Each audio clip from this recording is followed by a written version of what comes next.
Hai, kembali lagi ya sama Kak Hani Kustianti. Hari ini aku bakal ngejelasin tentang beberapa hal ya, dan terlebih lagi banyak hal yang bakal aku bahas di sini. Kalian tonton terus ya.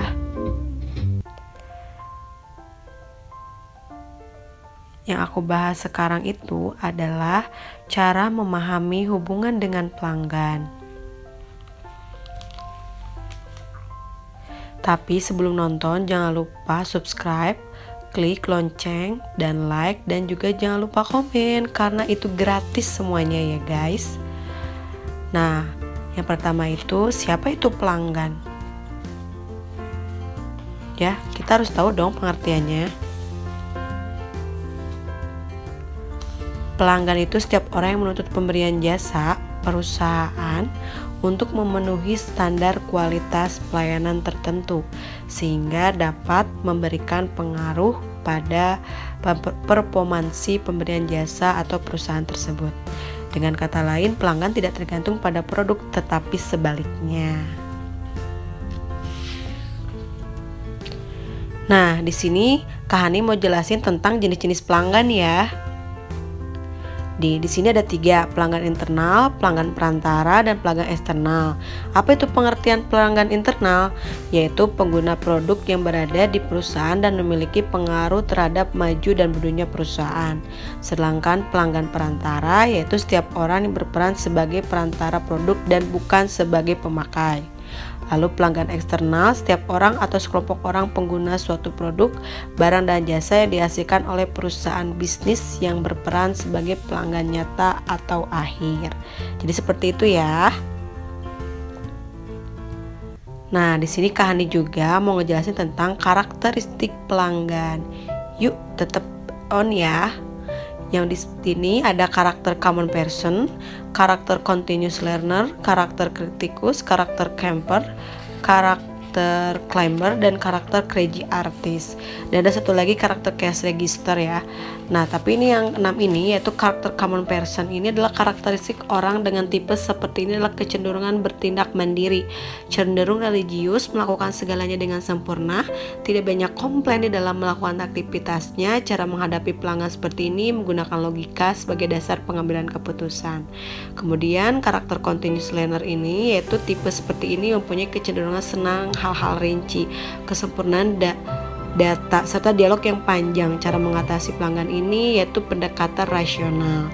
Kemudian ada karakter kritikus. Karakter ini tidak berbeda seperti para politikus, banyak bicara, kalah hukumnya haram, dengan mudah mencuri ide orang lain, senang berbagai tokoh unggulan, gemar dipuji, bahkan berani memutarbalikkan fakta. Nah, dengan orang yang seperti ini kita harus pandai mengambil hati ya. Karakter camper ini kecenderungan tipe ini menyenangi status quo atau resisten terhadap perubahan, suasana masa depan suram, tidak berani mengambil keputusan, dan cenderung berpakaian lusuh. Nah, kita menghadapinya itu perlu sabar dan meyakinkannya. Kemudian ada karakter climber. Karakter ini selalu dinamis, mudah bergaul, banyak kawan, sumber keramaian, ekstrovert, senang hal-hal pribadi, namun terkadang sering ingkar janji sehingga pekerjaannya jarang tuntas. Nah, kita menghadapinya itu gimana ya? Tipe ini selalu dipegang komunikasi yang perlu intensif. Ya, di sini juga harus emosionalnya paling efektif.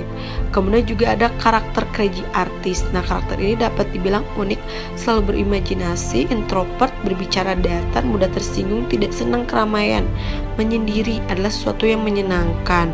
Nah, cara mengatasi pelanggan ini jangan sekali-kali membuatnya tersinggung, dan perlu juga kesabaran.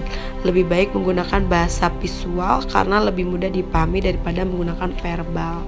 Kemudian juga ada satu lagi karakter cash register. Ini karakter yang orientasinya itu selalu dengan uang, kecenderungan pamrih, tutur kata itu baik ya. Cara mengatasinya perlu ekstra hati-hati. Lalu di sini Kak Hani juga mau ngejelasin nih tentang identifikasi kebutuhan pelanggan karena ini penting banget ya. Di sini ada beberapa kebutuhan ya. Di situ kebutuhan yang dinyatakan yaitu contohnya pelanggan menginginkan mobil yang tidak mahal. Kebutuhan real, contoh pelanggan yang menginginkan mobil yang biaya operasinya bukan harga awal. Kemudian kebutuhan akan kesenangan. Ini kebutuhan ini contoh pelanggan akan senang dengan dealer yang memiliki sistem navigasi on board gitu ya. Kalau kesenangan. Kalau kebutuhan rahasia ini contoh pelanggan ingin terlihat oleh teman-temannya sebagai konsumen yang cerdas. Ada juga kebutuhan yang tidak nyata, ini contoh pelanggan mengharapkan pelayanan yang baik dari dealer gitu ya. Oke, di sini ada 5 tahap proses identifikasi ya. Yang pertama itu mengumpulkan data mentah dari pelanggan. Yang kedua menginterpretasikan data mentah menjadi kebutuhan pelanggan.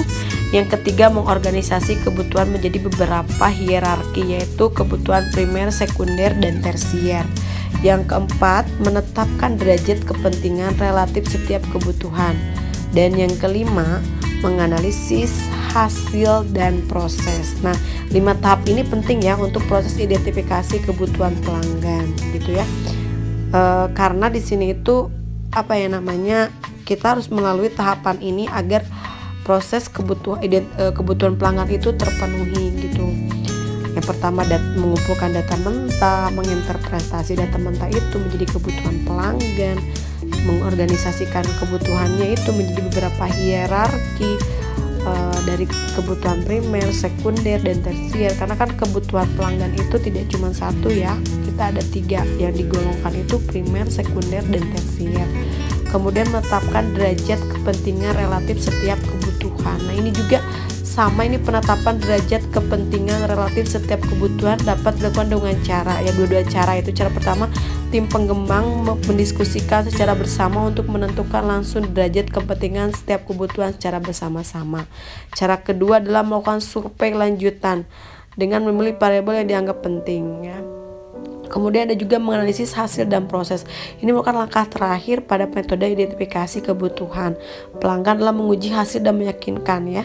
Ini yang sangat penting di akhir gitu. Nah, sekarang Kak Hani juga mau ngejelasin tentang loyalitas pelanggan. Nah, loyalitas pelanggan itu gimana sih? Ada 4 ya di sini. Pelanggan mau melakukan pembelian ulang secara teratur. Pelanggan membeli produk tidak hanya satu.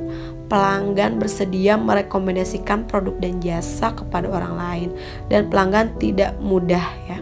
Oke, terima kasih untuk semuanya, untuk penonton ya. Jangan lupa di subscribe ya, karena subscribe itu gratis. Thanks for watching untuk semuanya.